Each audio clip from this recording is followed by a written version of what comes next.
Hey guys, and welcome back to another installment of Upshift. Hope you're all good and thank you for tuning in as always. So we're going to start this episode off with a little bit of a prep update on where I am, and also we're going to go into, in this video, my journey into bodybuilding. I'm going to talk a little bit more about like where I've come from in terms of other sports, and also like every sort of little step that took me to where I am now, because I think a lot of the time you can look at specific YouTubers or any bodybuilders in that sense and sort of think that they are where they are now just as a result of just like, you know, just automatically getting there. They haven't had sort of any process because maybe they haven't shared it. And like on this channel I've shared little bits of the process itself, but I haven't shared as much as I am sharing now. So I think that's going to be an important part of this video for you guys to get to know me a little bit more. But like I said, prep update. So I took the diet break and the devolume week last week, and that week was very successful. I was able to actually continue losing body weight even despite being on higher calories and also doing less volume in the gym. Now, the reason behind this, and I'm going to talk a little bit more about rationale and like reverse engineering a little bit when I talk about this week, but the reason behind this is because bodybuilding is like especially in a long diet phase, you can't just keep pushing. It's like a long journey in a car. You got to fill it up with gas, yeah, or petrol, sorry.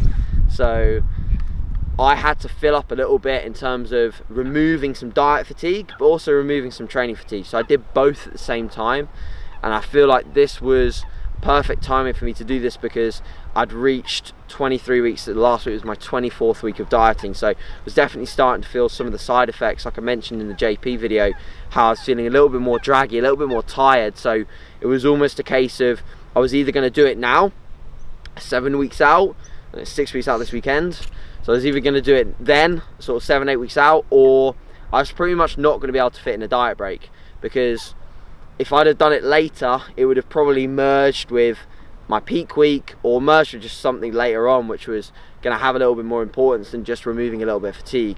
And also I wanted to use that week to enable me to really push hard for these next sort of 6 weeks to get into the condition required for the stage, which is another level. You know, it's not something that's sustainable at all.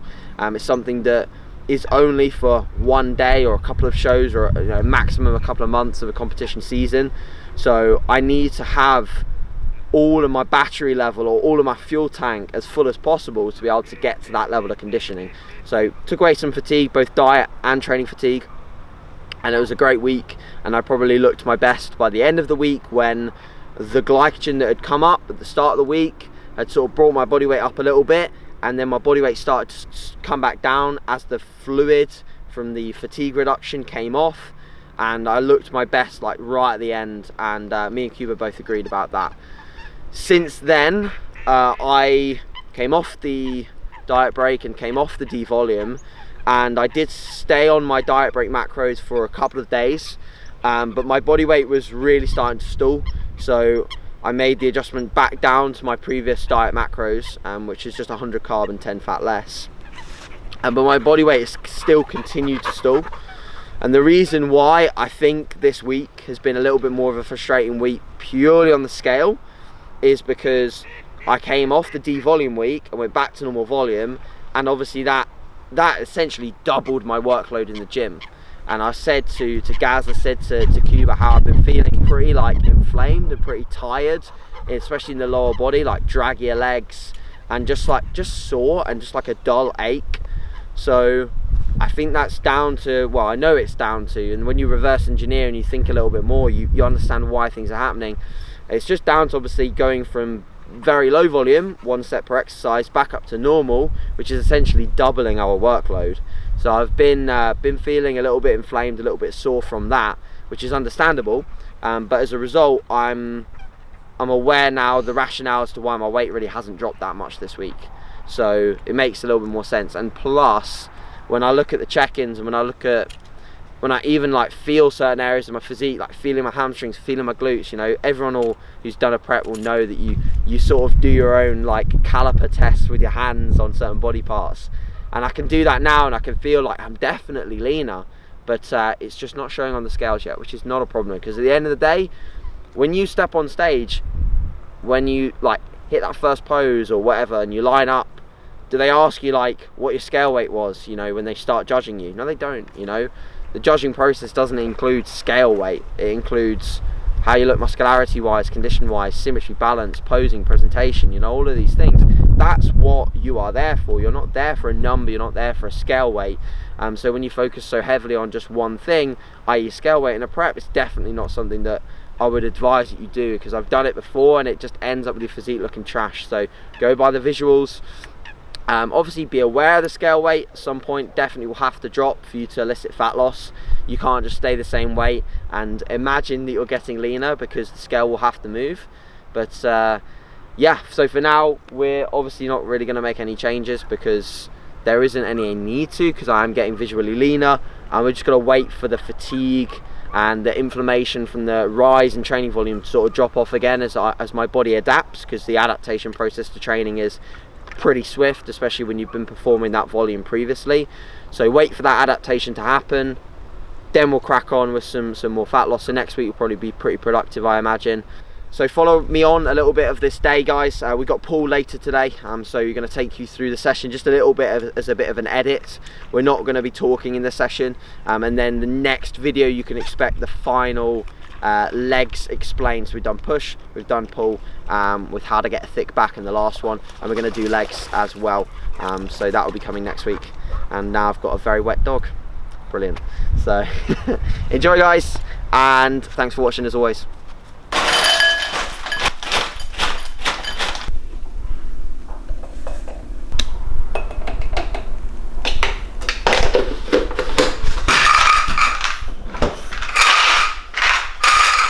So a little bit on omegas, fish oils, krill oil as well.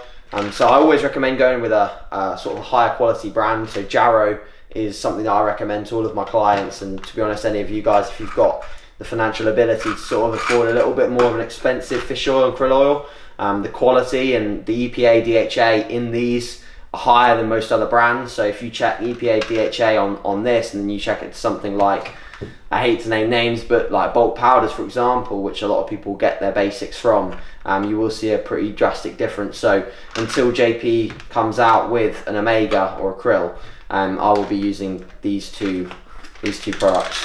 So a lot of people actually in the very first video asked me why there was quite a bit of fat, or like 5 grams more fat in the meal one than there actually looks like there is, and that's because there's 3 capsules of the omega and 2 capsules, sorry, of the krill. And this is something that I'll keep consistent like the whole way through. I do actually track it. You don't obviously have to track it. You could get away with not tracking it as long as you're just consistent with the amount that you use. So, but yeah, I do track it, and it's inclusive of my 45 grams of fat on training days.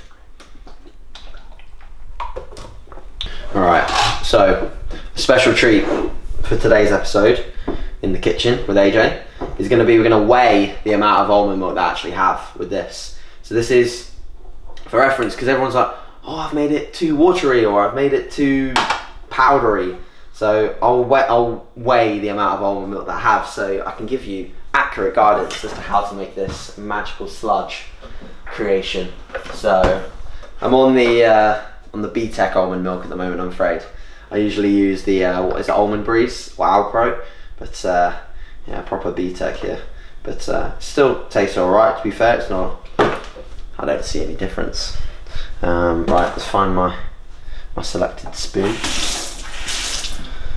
Right, so yeah, this is 40 grams of whey isolate with 15 grams of the Nutridyne fruit and greens, because still there's no greens powder yet from JP, so we're using that one still. I mean, I'll change it to mils, but we all know that the mils is just grams, so it's pointless me doing that, but I'll just change it anyway. So let me put in the amount that I always use. Okay, 145. Okay, hear that? So for about 50 grams of powder, 55 grams, 60 grams of powder, you want about 150 ml of fluid, and then obviously just give it a good stir. The thing about the Nutridyne is it kind of thickens the paste, so when people have been asking me how do you get so much sort of like paste or at least fluid to work with, it's because of the greens powder, it's not because of the whey. If you use a whey concentrate though, it will thicken up a little bit more than an isolate. So this is a bit shit, to be fair, so I'd probably use about 120, not 150, but I'm at a point where I just really couldn't care less. Just consume the food, yeah. I've also got into a slightly different habit. So my habit now is that I prep my meals in the evening. So it just gives me something else to do in my evenings, as opposed to, well, either working more or just watching like some YouTube. But usually I'll work more, surprisingly. So I tend to prep my meals around about 9 PM, and then I'll either call a friend of mine or something like that just to keep me occupied. And the reason why I'm telling you this is because the best thing you can do when dieting, especially when you're a little bit less busy and you haven't got something to do, is to try and just keep yourself a little bit more occupied. And at the end of the day, me moving around the kitchen also probably boxes off about 500 steps or so, maybe even close to 1,000 if I'm moving quite a bit. So it's just another sort of task to have in your day where you can break up the day a little bit more and just stay less food focused. And I must admit, like, this diet so far has been the least food focused I've ever been. I've really been very, very focused on, I think, just the goal and just what I want to achieve. But yeah, so we're gonna crack on with some check-ins now, crack on with a little bit of work upstairs, and we will probably chat after the training footage, after the edit, about my journey.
Alright guys, so I'm going to walk you through a little bit of my bodybuilding journey. As I said at the start of the video, I thought that it would be a little bit of a topic that you guys can relate to, and I feel like when I started watching YouTubers, so one of the first YouTubers I ever watched was Matt Ogus, and I feel like I knew a little bit about him, but I didn't feel like I knew a lot, and also I only feel like you know as much as the YouTuber vlogs in terms of their journey. And there's of course some things in my life and through this channel that I won't necessarily share and I won't necessarily ever talk about, but there is some things that I think from a journey perspective, or from when I came from or where I came from, that can actually offer value to you guys and allow you to relate to it and allow you to think, oh, actually, well, I'm in a similar position to AJ from a bodybuilding perspective or from a business perspective, and I kind of want to be where he's at, and learning a little bit more about my journey will help you with it. So before I just ramble away, let's get started. So in terms of my first sort of idea of finding who I am, so to speak, and that sounds a bit deep, but I found a little bit out about myself when I got involved in motorsport. So from a very, very early age, I was involved in motorsport. I was karting from the age of 7, 8 years old. And that was as part of a little bit of nurture, so to speak, because I think a lot of what builds a person or creates an individual is obviously nurture, and my parents were amazing. I had a great dad and I had a great mum, and I think that made me a lot of who I am today. But the nurture aspect was through my dad, who was very interested in motorsport, and I always used to sit down as a kid over the weekends, watch Formula One. Like a lot of people who do follow me closely on Instagram will know I'm very interested in Formula One. I still am. I still follow it. It's a sport that I do love and enjoy to follow. And I started racing karts at 8 years old, and I realised that at that point, like, I always wanted to win. You know, I always wanted to be the best. I always wanted to do whatever it took for me to be the best individual. And I always used to get very frustrated at things like team sports. So football, rounders. I remember rounders at like school. I just used to hate it because people just wouldn't do anything, like, and just stand waiting for the ball to be thrown in their direction, and I'd be the only one doing anything. And obviously with football and rugby, it'd be a similar thing. There'd always be a couple of people in the team that just wouldn't give as much as I would give. Even if I wasn't very good at it, I would always give everything to it, especially something that I was passionate about, like motorsport. And I realised that the thing I liked about motorsport is that I was in the car, whatever, and I was in control. So it was me that could make the decisions as to whether, well, basically I was going to succeed or not. But little did I realise, like, later along the line, so 8 years old, 9 years old, 10 years old, I started to grow up a little bit and realise that there was a lot of money involved in the sport. And as we took steps to race around the UK and in Europe as well, I realised that potentially to get to where I wanted to be, which was Formula One, because funnily enough, with wanting to be the best, I wanted to be in the best world championship out there with the best in the sport. And I realised that was probably not something that was going to happen for me. My dad put in a lot of money into the sport, a lot of money, a lot of time, a lot of effort, and a few arguments here and there, but mostly we were civil. And I just remember saying to him one day after a specific race weekend that I was like, I don't think this is something that we can keep pursuing, because one of my main sponsors as well, who was sponsoring a friend of mine,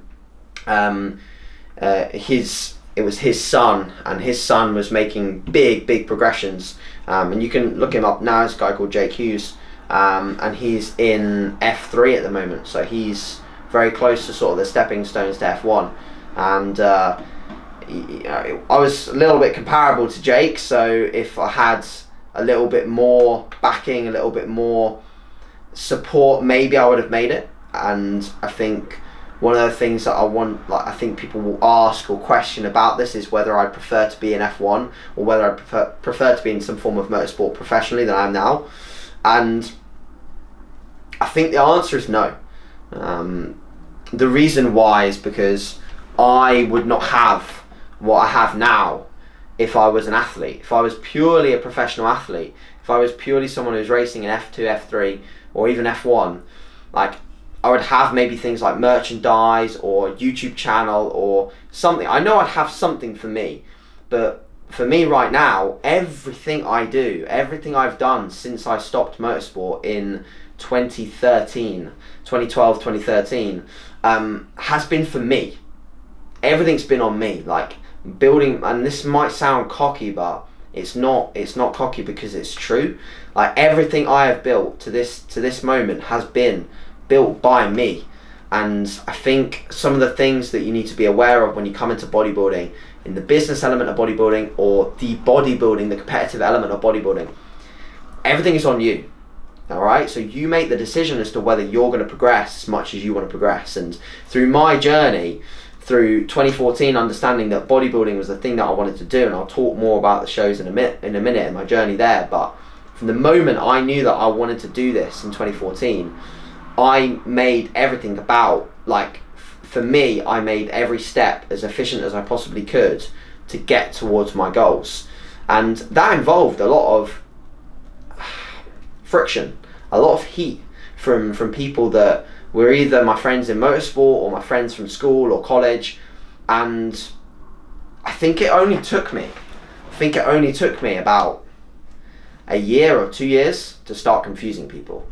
Like, and people started to get like a bit perplexed as to why I was doing what I was doing. Like, why are you in the gym that often? Why are you prepping your meals? Like, I was coming to the jobs that I had, and people would question why I was doing what I was doing, because I'm a big believer that when you start confusing people, when it starts to not make sense anymore, when people start to really get a bit afraid of what you're doing and they question it, like, that's when you've arrived, so to speak. Like, that's when you're really going to start to make the inroads towards being the best possible bodybuilder you can be, but also the best business person you could be.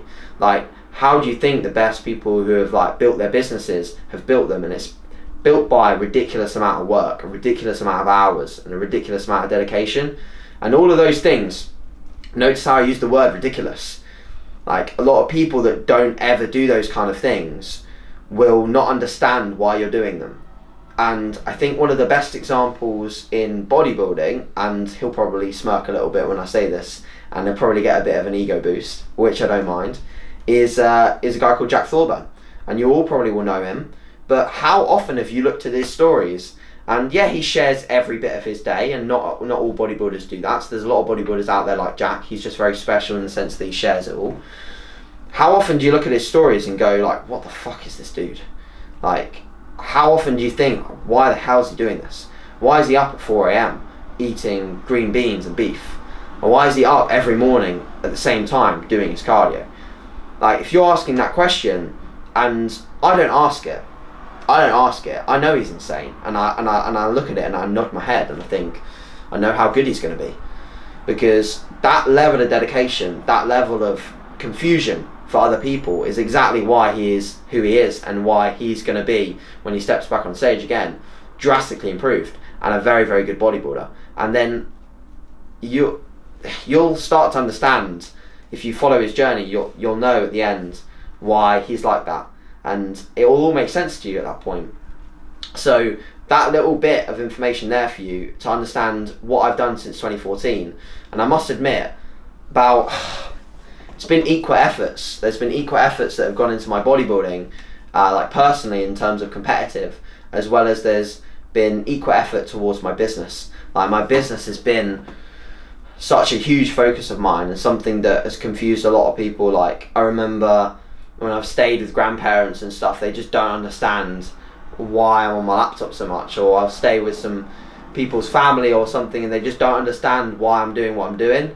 And that's a good thing in a way, I think, because again, I think in these early years, if you're someone that's young and watching this, and you want to build something like I've got, and you might want to do that, or you might want to build something similar, you might want to build something in a different sector or a different business. And I've had a few people comment in the comment section, like, asking me how I've built my business. And what I'm going to say to you is, like, you've got to realise that whatever you're going to do, whatever passion you have, whatever business you want to build, you've got to be willing to do ridiculous things to progress it to where you want it to be, if you want it to be big.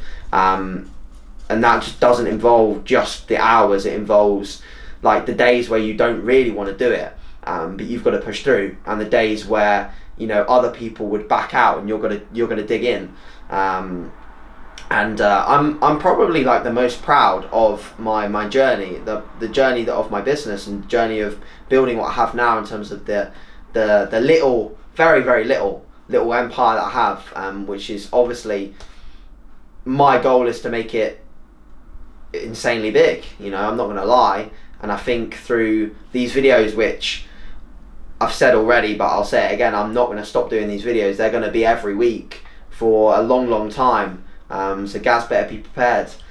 because I want to make sure that you're following not only just this stage journey, like this prep, but you're also following how I'm going to level up in life in general. I want you to follow me to the point where I've basically ticked off a load of the goals that I want to achieve. And I won't share every single one of them with you, maybe, because some of them might be personal goals, but I will share as much as I possibly can for you to realise that this journey of like leveling up is not just within bodybuilding, but it's also just within day-to-day life. And I feel like that from 2014 has been the biggest thing for me. It's made me realise that I want to level up across so many areas, that the bodybuilding has brought me so much, and that's why I'm not bothered about motorsport not being there, is because the progressive element of bodybuilding has made my life so much better. So if you're in another sport at the moment and you're struggling to be progressive, take up bodybuilding, and if you're passionate about it, you'll probably find that you get very far. So like I said, you know, just to sort of go through my competitive years a little bit, and we've got some photos from the shows that I did. But so from 2014, I competed the first time ever, and I did a team competition. I didn't place or anything like that, but it was my first prep, and that's what developed the passion for the sport, developed all the things that I just talked about there in terms of like what I wanted to achieve, how I wanted to get there, and all of these sort of exciting things that I knew were going to happen as a result of the sport. So I was very hooked, and so I did a few shows in 2014. I then in 2015 came back again, and we'll put up some transformation pictures of how much progress I made in a relatively short off season, which shows that it is more than possible to make progress in a short time, especially when you're young. And then I did pretty well that year. I won a qualifier, but I didn't place at the finals because I just learned that where my limit was in terms of dieting. I like massively over dieted to myself. It was the first prep that I ever did myself, and I just thought that scale weight was the only thing, and like I drove myself basically just into a mess of like Cuba would probably say I look like an AIDS victim, which is a bit rude, so sorry for anyone that finds that offensive, but I looked very skinny and very small essentially. And then from 2015 I took a whole year off, took 2016 off from competing, and I came back in 2017, and that was when I had my most successful season. That was my third competition season, my most recent one as well, before this 2-year period off.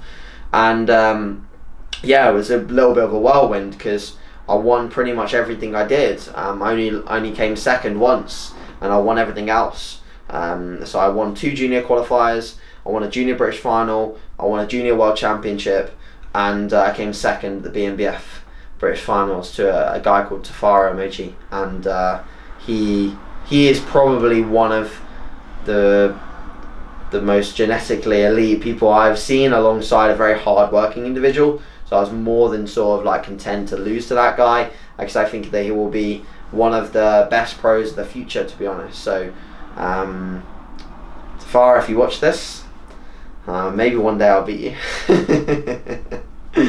And yeah, so for that as a sort of a wrap up, like obviously then I took the 2-year off season, and I'm back this year. As you guys probably know, I'm going up to the men's open class, aiming to compete with the big boys, probably in the middleweight category, but it depends as to how they split it at the finals. Based on the finals being like an open finals, they might split it. I think they've split it slightly differently, just because we're unsure as to how many people are going to enter, so I think there's a slightly different split.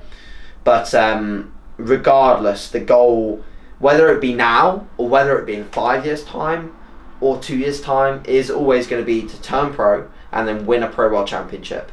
Like one of my biggest idols throughout this whole journey of natural bodybuilding has always been Brian Whittaker. And Brian Whittaker was like the first physique that I saw that was like ridiculously shredded, but still had that like full crazy muscle bellies, and was natural, drug free. And I remember just thinking, wow, I just want to look like that, and I just want to have like lines all the way up my ass and dug out hamstrings. And that sounds a bit weird, but like when I see a physique like that, I don't see, oh my god, glutes, hamstrings, quad feathers. I see just work, dedication, work, and I also see like a bit of pain as well. Like without friction, you're not going to move forwards, I don't think. Like if life is just like super easy for you, and like bodybuilding's super easy for you, I don't think you're really going to see the upper limits of your potential. I think friction's important. So like when I see someone that's worked for something, when I see someone that's like got into crazy condition, I see friction and I see them battling through that friction. And so I think in your life at the moment, if you're watching this, not to be like, I'm not trying to be like a motivational speaker or anything like that, but I'm just trying to like get you guys to realize what is probably going to be good for you.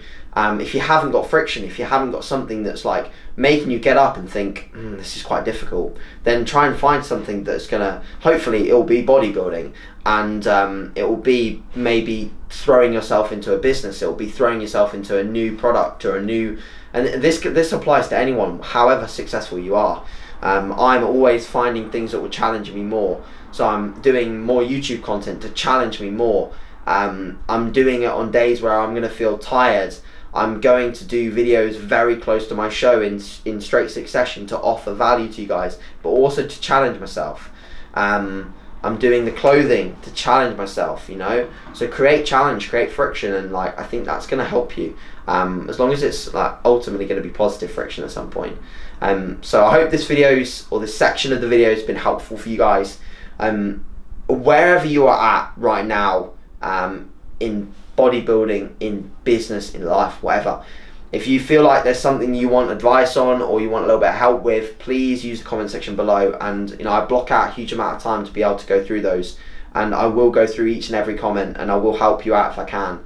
So please feel free to do that, and I hope that ultimately this offers just a little bit of value for you guys. And I'm not trying to come across like I know everything. I don't know everything. I really don't. Like, this is why the title of the video is not my life advice or my business advice, because at the end of the day, it's not. All I'm doing is I'm just talking about where I've come from, my journey, and a little bit of tips for you guys, that you can either say, oh, you know what, I disagree with AJ and I don't think that that's cool advice.